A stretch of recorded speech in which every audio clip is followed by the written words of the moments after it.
Halo guys, welcome back again to my channel bersama saya Hansen di sini dan seperti biasanya setiap harinya saya akan buatkan video seputar cryptocurrency. So bagi kalian yang tertarik seputar cryptocurrency boleh aja langsung bantu saya like dan juga subscribe.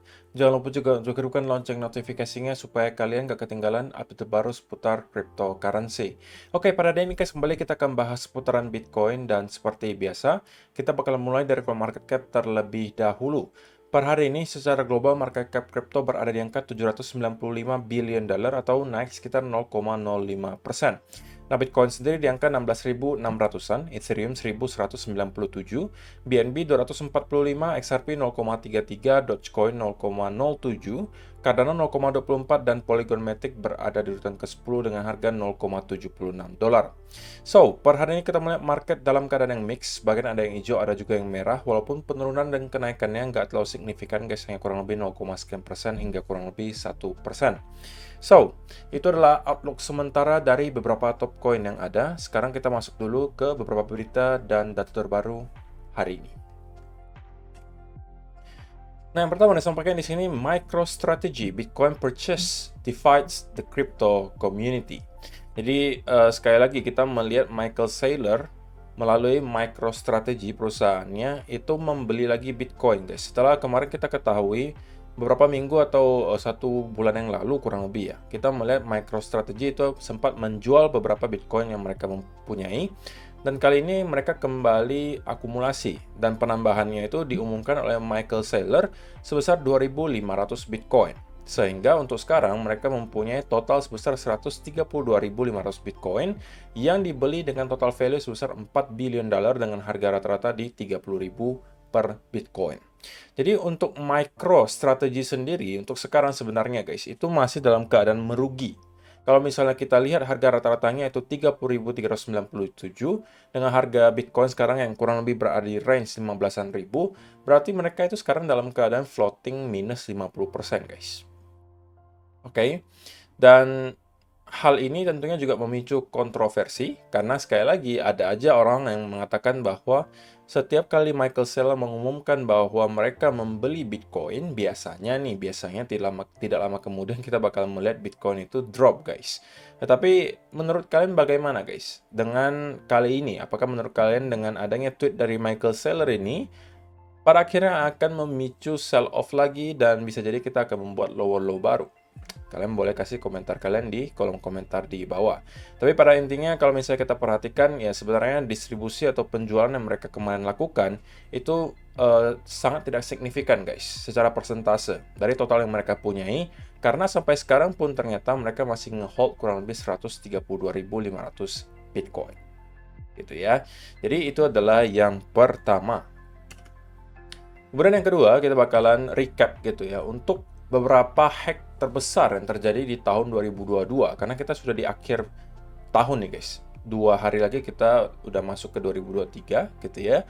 Dan di tahun ini kita mendapatkan banyak sekali kasus-kasus gitu ya, mulai dari collapse-nya beberapa platform, kemudian juga hack yang terjadi juga angkanya tidak kecil. Seperti yang juga dibahas di sini. Top 10 largest crypto hacks and exploits in 2022 saw 2.1 billion stolen. Jadi totalnya guys, untuk ini yang dihitung cuma yang paling besar aja ya, top 10 itu udah kehilangan 2,1 miliar dolar ke uang usersnya gitu.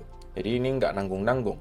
Oke, kita lihat itu ada 10 guys. Yang top, yang paling kecil itu Beanstalk Farm Exploit, 76 juta dolar. Kemudian kalau misalnya teman-teman perhatikan berikutnya adalah Qubit Finance, 80 juta dolar. Rary, ini sebenarnya ketiga ini saya malah nggak pernah dengar ya guys. Tapi ya mungkin teman-teman juga pernah dengar, tapi ini mungkin kurang dikenal orang gitu ya. Rary, kemudian Harmony Bridge, hacknya 100 juta dolar, kemudian BNB Chain. Itu juga sempat ke hack guys, 100 juta dolar juga. Wintermute, 160 juta dolar. Nomad Token Bridge, 190 juta dolar. Kemudian Wormhole itu 321 juta. FTX Wallet Hack itu 477 juta. Yang ini yang sangat kontroversial guys. Oke, karena sebagian orang merasa ini agak mencurigakan gitu. Kenapa? Karena hacknya itu terjadi setelah mereka mengumumkan bankruptcy gitu. Setelah token FTT itu collapse, kemudian mereka mengumumkan tiba-tiba bahwa wallet mereka kehack sebesar 477 juta. Dan banyak yang berspekulasi bahwa yang melakukan hal ini adalah insider dari FTX gitu. Jadi ini cukup make sense juga guys. Saya juga udah sampaikan statement ini ketika kemarin kita baru tahu berita seperti ini. Bahwa kenapa sebelum-sebelumnya ketika FTX itu beroperasional dengan lancar-lancar, aman-aman, sebelum ada FUD yang terjadi, itu tidak pernah kita dengar ada hack gitu ya. Tetapi ketika ada masalah dan kemudian FTX-nya collapse, mereka juga mengumumkan mereka bankrupt, kemudian tiba-tiba diumumkan bahwa mereka ke-hack walletnya. Sehingga ini mungkin bisa dijadikan sebagai alibi gitu ya, untuk tidak mengembalikan uang para users. Dan yang pertama tentunya juga adalah Ronin Bridge hack. Oke, total ke-hacknya itu nggak nanggung juga guys, 173.000 Ethereum. Oke, dan 25,5 juta USDC. Jadi totalnya ini 612 juta dolar. Ini belum menghitung untuk hack-hack yang kecil-kecilan ya guys. Jadi kalau misalnya kita perhatikan, memang kadang-kadang begini ya, ketika kita bermain atau berinvestasi di dunia kripto, yang perlu kita ketahui juga ini adalah sektor atau aset kelas yang masih terlihat cukup high risk gitu guys. Oke, terlihat dari berbagai hack yang terjadi selama ini. Dan ini menyebabkan saya selalu pengen pesan ke kalian gitu, bahwa selama gitu ya kalian masih berinvestasi di platform-platform yang berkaitan dengan cryptocurrency, pastikan yang kalian utamakan itu keamanan guys. Oke, keamanan. Terlebih lagi kalau misalnya kalian menaruh aset kalian terlalu banyak di salah satu platform. Saya tidak sarankan itu kalian lakukan. Lebih baik bagi saya gitu ya, kalau memang kalian niat berinvestasi di kripto, belilah satu cold wallet seperti modelnya Ledger gitu. Nah, sebagian besar aset yang akan kalian hold jangka panjang itu taruhnya di sana. Itu pun saya juga sarankan kalian beli 2 atau 3 cold walletnya, Ledgernya gitu. Sehingga kalian punya ledgernya juga 3. Kalau salah satunya amit-amit kehilangan gitu ya, dan kalian juga mungkin kelupaan seed phrase-nya, itu kalian masih punya 2 yang lain. Itu adalah cara yang sudah paling aman gitu. Walaupun tetap resikonya masih ada aja guys. Resikonya apa? Ya, antara seed phrase-nya kalian kehilangan, sekaligus juga unit ledger-nya kalian juga hilang gitu. Resiko itu ada gitu, tapi kalian meminimalisir resiko kalian menjadi korban dari hack dan juga exploit yang terjadi di sini. Kalian jangan sampai terlalu gampang gitu ya untuk terlena berbagai penawaran yang dikasih oleh platform-platform. Biasanya kan kasihnya, wah kalau kalian staking di tempat saya, APO-nya 100%, 150%, 300%. Sebenarnya tidak ada salahnya kalau misalnya kalian pengen mencoba gitu, tapi jangan sampai kalian lakukan dengan semua aset kalian gitu. Pastikan kalian tahu bahwa sewaktu-waktu kalian pasti akan ada sialnya gitu guys. Sialnya antara kalian bisa jadi ke-hack gitu ya, atau bisa jadi ada eksploitasi yang terjadi di platform itu, dan seterusnya. Nah, untuk meminimalisir hal tersebut, at least kalian jangan taruh semua aset kalian ke dalam satu platform. Itu aja saran saya, gitu ya. Jadi itu adalah yang kedua. Kemudian ini juga lagi-lagi guys, 3, CEO confirms API key leak following warning from CZ. CZ lagi-lagi membuat kontroversi gitu ya, dengan mengumumkan bahwa dia merasa gitu ya di platform 3 itu ada kebocoran API key. Jadi kalau kalian yang memakai platform 3 gitu ya, dan mengkonekkan API kalian dari exchange manapun, sarannya CZ Binance itu tolong disable gitu guys. Karena takutnya itu kalian bakalan bermasalah nanti. Jadi sebelum terlambat, mumpung ini juga masih mungkin belum semuanya karena di sini ada leaknya, kebocoran data gitu guys. Sebelum semuanya terbocor gitu ya, mending kalian dari sekarang disable dulu, di-revoke dulu gitu ya. Jadi sekali lagi ini mengingatkan ke kita bahwa yang kita hadapi ini adalah platform digital gitu guys. Dan ada kemungkinan bisa dihack atau diapain lah sama si hacker gitu kan. Semua platform guys. Oke, bahkan exchange kelas FTX saja yang katanya udah termasuk cukup besar dan keamanannya sangat tinggi, itu katanya bisa dihack gitu. Apalagi yang cuma platform-platform seperti Tricomas dan lain sebagainya. Jadi pastikan itu kalian keep in mind. Oke? Nah, sebelum kita masuk ke chart guys, saya pengen ingatkan bahwa CoinEx lagi mengadakan event yang sangat besar, di mana mereka lagi ulang tahun kelima, dan untuk merayakan ulang tahun kelima mereka mengadakan banyak sekali event, oke? Dengan total hadiah bisa sampai ribuan dolar guys. Unboxing ada berapa juta kotak misteri, menangkan hadiah hingga 2000 USDT. Ini eventnya banyak sekali ya guys, nggak cuma satu, eventnya banyak sekali. Tetapi salah satu yang pengen saya kenalkan ke kalian adalah yang ini. Oke, yang pertama yang ini, kalian bisa merayakan hari ulang tahun CoinX gitu ya, dengan cara ikuti Twitternya CoinX dan tag 3 teman kalian, kemudian komen hadiah dan keinginan tahun baru kalian. Kalau kalian lagi pengen apa untuk tahun baru ini, kalian komen saja, kemudian jawab dengan hashtag CoinXTreat dan juga hashtag CoinXTurn5 dan ikuti Glam di sini. Kalian tinggal ikuti saja di sini. Kalau misalnya kalian pengen ikutan event yang ini, nanti penjelasan lebih lanjutnya ada di sini. Tetapi yang lebih menarik yang satunya lagi ini guys, acara hashtag Future with CoinX, di mana ada total hadiah sebesar 300.000 token CET atau CoinX token. Dan selain itu, semakin cepat menyelesaikan tantangan akan ada hadiah 2000 USDT bagi yang beruntung. Nah, untuk penjelasan lebih lanjutnya ada di sini, ada di Glimnya. Nah, acaranya adalah di mana total hadiahnya 300.000 CET, dan kenapa saya senang guys di sini? Karena jumlah entry-nya nggak terlalu besar. Jumlah entry-nya 243 untuk sementara, sehingga kesempatan kalian untuk menang itu sangat besar guys. Why not gitu ini? Oh, ini siapa tahu uang gratis untuk kalian. Periodenya itu dari tanggal 24 Desember sampai 8 Januari. Jadi kalian masih punya waktu seminggu lebih untuk ikutan event ini. Kirimkan sebelum tanggal 30 Desember gitu ya, dan dapatkan kesempatan untuk membagikan 2000 USDT ekstra. Ini khusus untuk yang pengen menjadi tercepat. Kalau misalnya kalian lebih dari 30 Desember, tetap bisa dapat hadiahnya yang ini ya guys. Utamanya itu 300.000 CET tokennya. Nah, apa yang kalian lakukan di sini?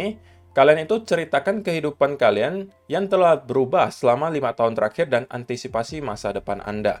Tetapi ini berkaitan dengan CoinX gitu ya, atau kripto. Kalian pilih saja salah satu topiknya gitu ya. Kalian mau bahas tentang CoinX atau mau bahas tentang kripto dan pengalaman kalian selama 5 tahun terakhir mengenai hal tersebut.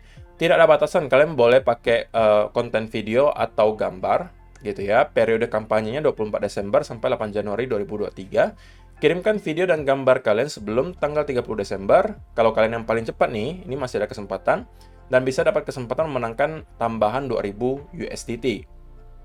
Jadi kalau misalnya kalian mau yang ini ya laksanakan secepatnya hari ini guys, tanggal 30 Desember. Dan ini adalah contoh mungkin video yang bisa kalian buat.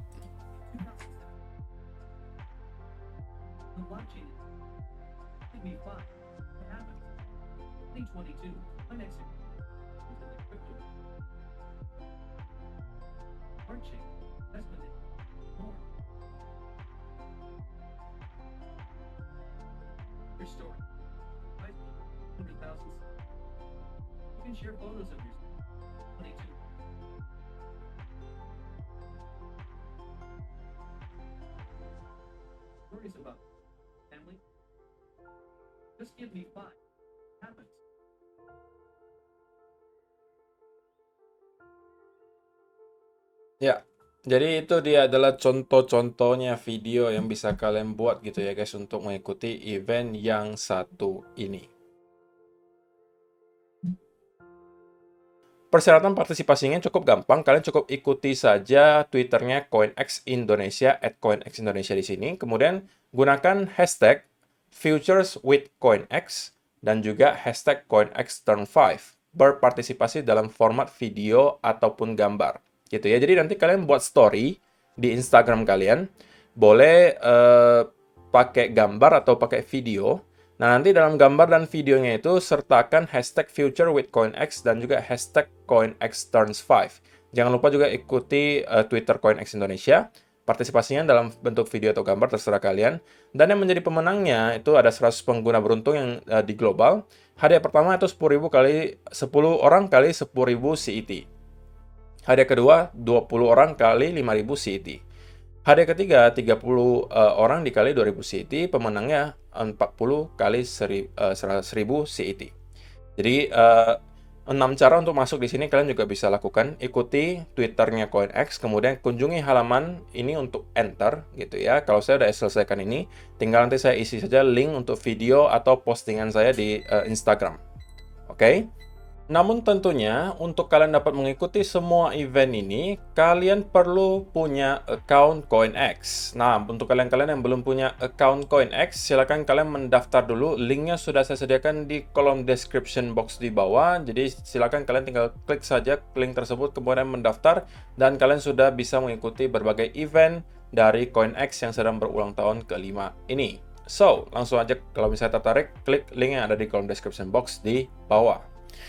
Sekarang kita langsung masuk ke chartnya Bitcoin guys, dan saya pengen mulai langsung dari 1 hour chart saja. Oke, nah untuk sementara sebenarnya guys, ini adalah market yang sangat amat membosankan, terutama untuk kalian mungkin merupakan seorang swing trader gitu ya. Kalau kalian yang scalper, kalau kalian yang day trade, mungkin masih sesekali bisalah dapat kesempatan. Tapi kalau untuk swing trader, saya rasa ini adalah fase yang paling membosankan yang bisa kita lihat. Karena kalau misalnya kita lihat ya secara overall, sebenarnya dari tanggal 16 Desember sampai sekarang itu, secara nominal kita hanya bergerak di area range 17.000 sampai kurang lebih 16.500. Jadi selama kurang lebih 2 mingguan terakhir itu kita hanya bergerak dalam range 500 dolar guys, tidak lebih dari itu gitu ya. Jadi ini adalah fase-fase di mana kita akan melewati sesuatu yang sangat membosankan. Dan selain kita memang sudah berada di area bottom bear market yang biasanya membosankan, kita juga berada di masa liburan. So, itu adalah kedua hal yang menyebabkan market sepertinya tidak bergerak gitu ya. Tapi secara overall, kalau misalnya teman-teman tanya untuk senario yang dari kemarin saya jelaskan apakah masih terlihat valid, bagi saya masih valid gitu guys. Oke, bagi saya masih valid, dan untuk sementara kita masih mampu sepertinya maintain di atas area yang saya highlight di sini. Dan sebelum kita mampu break di bawah area tersebut dan consolidate, maka saya masih consider senario yang kemarin saya jelaskan itu masih valid. Artinya saya masih expect akan ada push kedua ke atas, gitu ya. Minimal ke area 17 ribuan dari sini. Baru kita akan mendapatkan mungkin rejection lagi dan membentuk semacam bear flag besar. Atau bisa jadi ada wave ketiga, baru dari sana nanti kita akan drop dan mungkin menuju ke area low terakhir di sekitar 15.600-an. Tapi kalau senario tersebut itu tidak ada keharusan ya guys. Dan bisa aja kita langsung drop dari sini gitu ya. Cuman bagi saya probability-nya masih lebih tinggi bahwa kita akan membuat 1 atau 2 push lagi ke atas sebelum pada akhirnya kita drop dan membentuk dan menuju ke area low terakhir di sini. Oke. Tapi bagi saya probability-nya paling tinggi ya senario yang tadi. Oke, jadi untuk teman-teman yang mungkin masih mencari peluang untuk short term trade, untuk sementara kita lihat di 15 minute chart ya, kemungkinan kita bisa mendapatkan adanya indikasi apa nih guys. Indikasi ada sebuah konsolidasi gitu ya. Dan dari sini saya bisa expect masih akan ada sedikit push ke atas guys, minimal ke sekitaran area 16.700-an lah gitu ya, di sekitaran area di sini. Di 16.700 sampai 800-an. Di sini kita akan ketemu juga dengan resistance. Kalau misalnya ini mampu kita lewati gitu ya. Dari sini kita mungkin baru bisa expect dia kembali ke sekitaran area 17.000. Kenapa saya kurang semangat untuk bahas teknikal analisisnya? Ya karena kita range-nya kecil banget guys. Oke, dan saya bosen sebenarnya ngelihat market seperti ini, tapi apa mau dikata gitu ya, kita berada di akhir tahun. Inilah kenapa saya katakan kalau misalnya teman-teman yang trader, terutama mungkin swing trader, ya udah di liburan dulu deh mending gitu ya, baru nanti lihat lagi chart di awal tahun depan. Ketika mungkin kita udah melihat NFP dan juga unemployment rate juga, pada saat itu mungkin market akan kembali dalam keadaan yang volatile. Oke, jadi saya rasa itu aja sih yang perlu saya sampaikan untuk video hari ini guys. Terima kasih yang sudah menonton sampai selesai. Semoga bermanfaat video hari ini dan kita bakalan ketemu lagi di video yang berikutnya. Bye-bye.